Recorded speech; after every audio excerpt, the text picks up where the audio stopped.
In 2001, there were 1.5 million adopted children in the United States, representing 2.5% of all U.S. children voted in favor of adoption.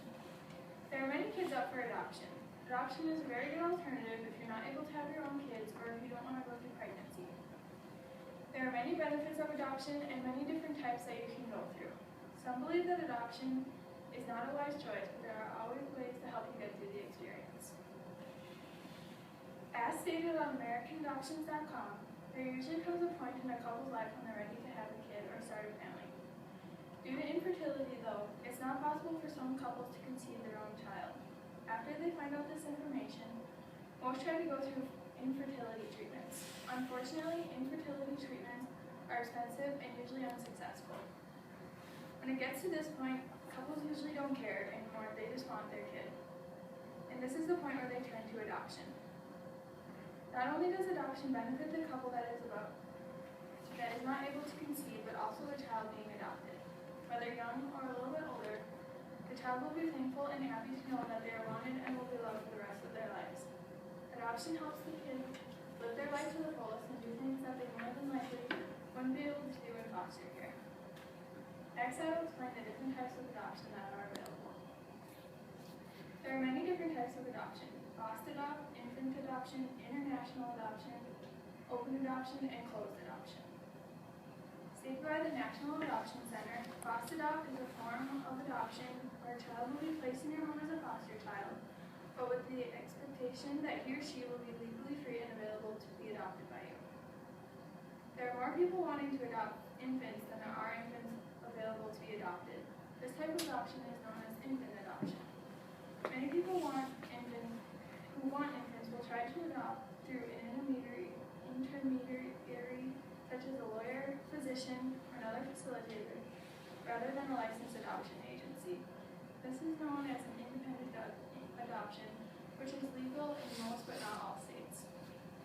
International adoption is adopting a child from another country, which can be very complicated and expensive. Some countries have significantly reduced the number of children that are available to be adopted, and others have eliminated international adoption entirely. Nonetheless, there are agencies that can help you with international adoption. An open adoption allows for some form of association among the birth parents, adoptive parents, and the child they adopted.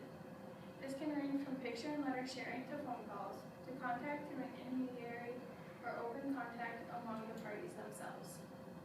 Many adoptions of older children and teenagers are at least partially open because the children may already know, identify, or contact information about members of their birth families and may want to stay in touch with siblings that they may have been split up with.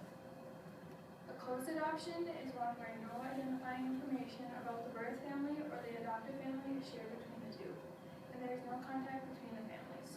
As the adoptive family, you will receive non-identifying information about the child and birth family before he or she joins your family. Depending on the local law and what paperwork was signed and filed when the adoption was finalized, these records may or may not be available to the adopted child when they reach the age of 18. As much as adoption can benefit people, though, there are those that disagree with it. The reason that people disagree with adoption is they believe that it leaves too strong an emotional toll on biological parents.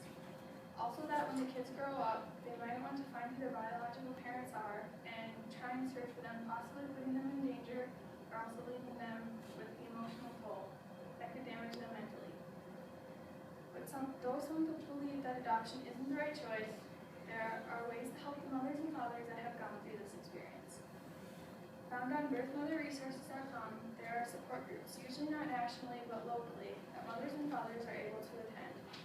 At these groups, there are other parents there, and they can all talk and share about the different experiences that they have gone through, and it helps them realize that they're not the only ones going through it. These groups vary widely, so you might have to search until you find the right group that will be able to help you. These groups may also be able to help you, if wanted, to reunite the birth parents with their children.